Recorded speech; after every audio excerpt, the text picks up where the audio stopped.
Hey, my name is Shelly, and I'm here to talk about my mid-May wrap-up.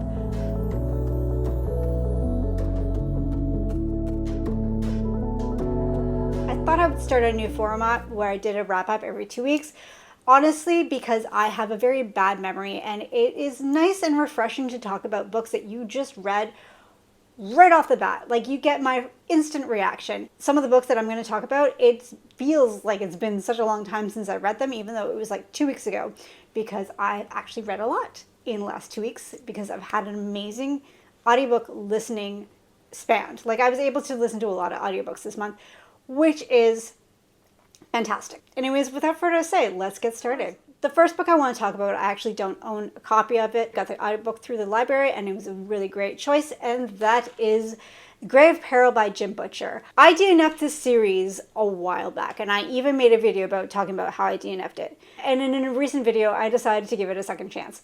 And I still have similar thoughts to when I read the first two books. It was okay. It was okay. It wasn't anything to scream about. It wasn't anything to complain about. It was just an okay solid read.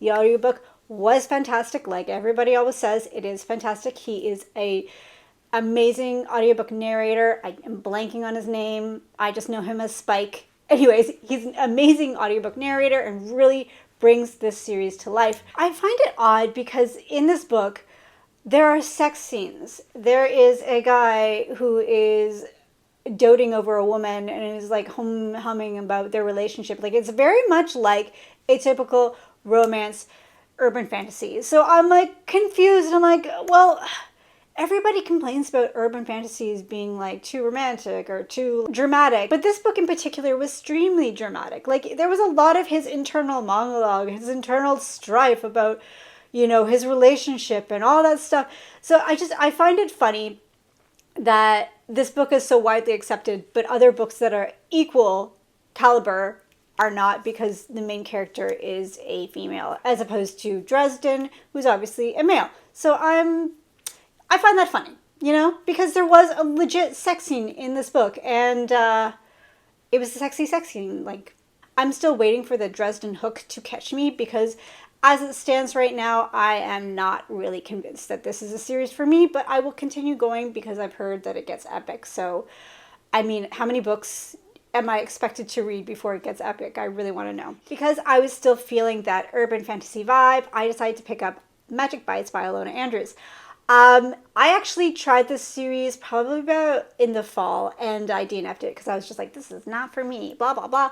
I was able to pick up the audiobook. It's the dramatized audiobook from my library. And at first I'm like, this is hokey. I'm not sure if I'm really into it. I think all books, if you have multiple characters, multiple races, and multiple genders, you really do need a full cast, because it was awesome. The one complaint I do have is the sound effects I could have done without. The music I could have done without. But the narration was just so good. I loved it so much. I had a really fantastic time. It really brought the story to life, and I'm hooked. And honestly, it was such a quick read that because it was such a quick read, I decided to pick up Magic Burns. And then I finished Magic Burns, and then I instantly went into Magic Strikes. I read 3 books back to back. And honestly, if it wasn't for some priority reads that I have going on, I probably would have read more. All of these, I was hooked. They're not 5-star reads by any means. They're not yet there for me. I can see them potentially being that, but right now they're probably about 3 to 4 stars each.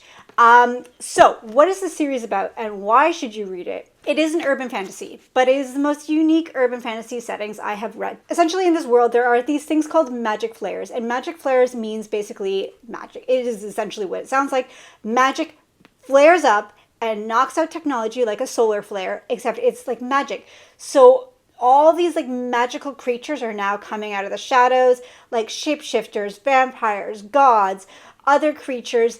I think there's like a winged Pegasus in one of the books. Like, all of the creatures are coming out of the woodwork, and when these magic flares happens, it knocks technology out. So everything that you think of, like your car, your refrigerator, your electricity, is all gone. And then while that's happening, the magic flare, the technology comes back. And then I think it's called the technology. I can't remember what the term is, but basically the technology comes back. So it's like a battle between the magic and the technology. And then when the magic flares up, people who are magical abilities, their magical abilities are heightened. The electricity is back on, your car works again. And it's like the struggle between both was just so fascinating. I loved it. But because this world is in constant turmoil, obviously the current civilization could not withstand it. Office buildings and apartment buildings couldn't be sustained anymore, so they're like left and abandoned and crumbling. And some neighborhoods are like taken over by magical creatures that, humans can't live there. Or another magical creatures have like taken over different neighborhoods, and now that's like the vampire neighborhood, and that's the shapeshifter neighborhood. All of that was really fascinating.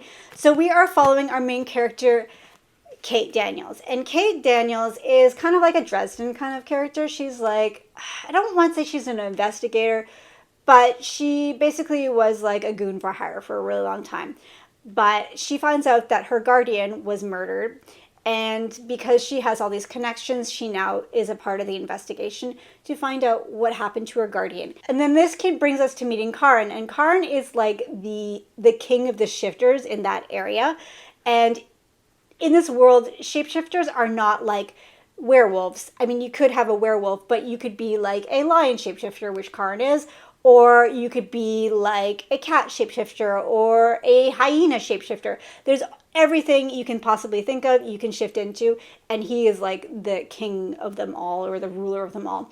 And their banter, their relationship is what makes the series, because in the beginning they absolutely hate each other and they rip into each other so like ruthlessly. They are just mean to each other, and I'm here for it. Yes, the books are a bit episodic, and each book has a different like mystery, I suppose.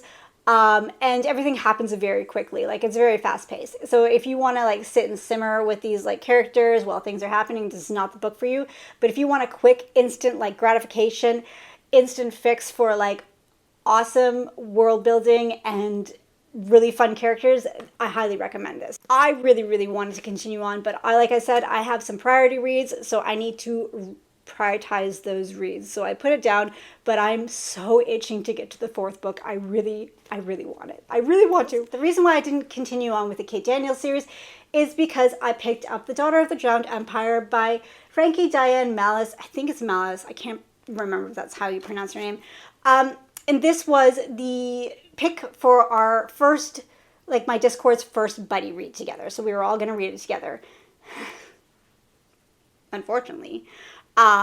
We did, well, I DNF'd it, and I think a couple other people as well DNF'd it. I feel just absolutely horrible because, first of all, this was our first buddy read together as a group, and second of all, I hate DNFing books. Like, I hate giving up on books, but sometimes you just absolutely need to, because I really had high hopes for this book because it has a lot to do with Lymeria. I'm really fascinated by ancient Atlantis and Lymeria, which is the kingdom that was supposed to exist before Atlantis. So all of that, anything with Atlantis or like ancient civilizations, I want to read. So we picked this up, and the world is very unique, very interesting. I really loved it. I loved the magic system. Okay, so wait, let's stop. Okay, so what this book is about is, it's about a princess, of course. So in the beginning, I can't remember what the name of it is called, but basically it's like this ceremony to find out what kind of magic you have. There's these taboo magic abilities that if you have them, you're a threat. And one of them is reading minds, seeing the future, and I think teleportation, randomly, but okay. So during the ceremony, her cousin, who is also her best friend, you find out that she is one of those, like, has one of those taboo powers. So the story kind of starts from there, and then we find out a little bit more about this world and the magic, and all of that was really awesome. The problem that I had was the writing, and it's not that it was bad per se. I think it could have used a lot of editing and it would have been really good, but the dialogue was very juvenile and modern. Like, the way that they talk to each other is just like, oh, there's my boyfriend over there. Like, really, that I don't think that word would be used in this world. And the way that they talked to each other was very modern. That took me out. The names were kind of modern mixed with like fantastical names. So that was just kind of weird. I was like, why does that person have like a crazy first name and then like their last name was Smith? Do you know what I mean? Like it just kind of, so the dialogue and the names were kind of clunky and just kind of disjointed. And then there was a lot of info dumping, like very not well done info dumping. I couldn't ignore it. I couldn't ignore some of the writing choices that this author made. I honestly, I'm a firm believer that this book could be absolutely great with further editing because it is a self-pub book. But yeah, as it stands right now, I just couldn't get past the writing and the dialogue. The dialogue for me, and I'm older, like I'm a older millennial, so why books don't work for me, and they haven't worked for me for quite some time, and this feels very YA. The world is more grown up, but the characters and interaction, the way they talk is very YA. I did give it up to about 100 pages, so I did give it a fair shot. I may pick this up because I do like a lot about it, but as it stands right now, I'm just putting it down, and we are ending our buddy read, which is very unfortunate, but you can't love everything, right? So yeah, that's disappointing, but it gives us an opportunity to find another buddy read. So right now we are currently putting in our ideas of series that we'd like to start, and we're working that down, and hopefully I'll have an update for that soon. So the next book I want to talk about is The Ikessar Falcon by K.S. Veloso. This was also another buddy read with my friend V. This is a continuation to The Wolf of Aranyaro. And yeah, we are having such a blast with this. And it's not because we absolutely love this series or story. It is because there is so much going on in these books that there's so much to talk about. There's so much to gush about and just like complain about. And there is a lot of convenience in the plot, but honestly, it is so much fun. So I'm going to talk about the pros first. The pros are that this book, this series, has one of the best world building I have seen in such a long time. The attention to detail is just phenomenal. The food, the cultures, the history, the character development, the political intrigue, it's all top tier, like 10 out of 10 world building. Absolutely fantastic. But the plotting and the pacing is really fast paced. So if you're looking to something to like sit and marinate with these characters over a story, this is not a book for you. If you're looking for a fun freaking ride to take you on a whirlwind adventure, this is the book for you. I was actually comparing this to like a season of a TV show, like Avatar: The Last Airbender. You have this overarching plot line, but each episode, you're following these characters as they travel and they meet new characters and blah, blah, blah. From point A to point B, you have hit so many stops and so many things have happened that it's just a wild ride. So honestly, because of that, it makes an amazing buddy read because you have constantly something to talk about in each chapter. So it is a first-person narrative of a character telling their life story.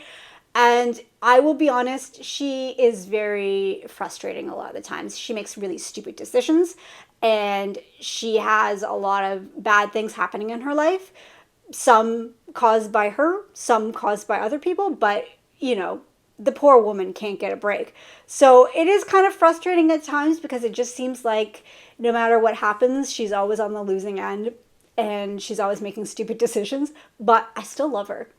And I still love all the characters, even though some of them are absolutely frustrating. Some of them are completely redeemable. It's a lot of fun. So I haven't decided what I'm giving this yet. I think I'm giving it about 3.5 to 4 stars maybe. But yeah, like I said, I had a lot of fun. It is not perfect. There's a lot of flaws in this, but it is a wild ride. And I cannot help but to admire the absolute beautiful world building and world that this author has created. We will be continuing on our buddy read probably in June or maybe July. I don't know. We haven't really talked about it yet, but I'm assuming that's what we want to do, right? Okay, so I have 2 more books to talk about. I seriously wasn't joking when I said I read a lot. The first one is The Book That Broke the World by Mark Lawrence. I just picked up the audiobook yesterday, and I think I've listened to 2 or 3 chapters. and I love it. The audiobook, if you are interested in checking out this series, I highly recommend the audiobook. It is really great.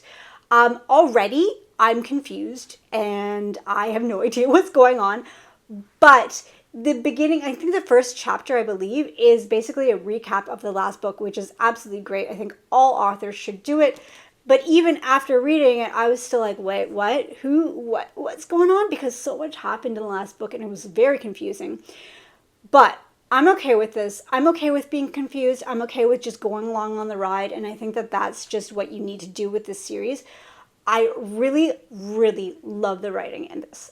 I've read Mark Lawrence's other book, but this book in particular, the writing style, it kind of reminds me of Adrian Tchaikovsky's writing a little bit. So yeah, because of that, I'm just so immersed in this audiobook. But I've only read a couple chapters, so I can't really say anything else besides the fact that I'm still confused, and that's okay. I'm having a good time, loving being confused. Okay, so the last book that I want to talk about is Of Darkness and Light by Ryan Cahill. So I'm reading this with my friend Taylor from Made Between the Pages. We have been talking about wanting to read this for quite some time now, and we finally got our shit together and we are going to read it this month. So I'm reading this on ebook, and I've read the first 2 chapters. All I can say is it literally picks up where the last book left off, and I have no other comment besides the first 2 chapters. That's just, you're just kind of starting right where we left off. So yeah, I didn't really love the first book. I thought it was okay. It had a lot of potential, but it was just too similar to other books that I've read and other movies that I've seen. But I've heard that it really, really like steps us up the game and gets really amazing. So I'm excited to continue on. That was a lot of books. If you've made it to the end, thank you so much. And if you want to comment but have nothing to say, maybe leave like a tree emoji since it's now like full-blown summer outside. As always, you can find my Instagram, Goodreads, and my Discord link down below. I highly recommend checking out Discord if you want to join a buddy read. It's a really small community so far, but it is very welcoming and we're having a really great time. If you like this video, give it a big thumbs up and think about subscribing. And until then, I'll see you in my next one. Bye!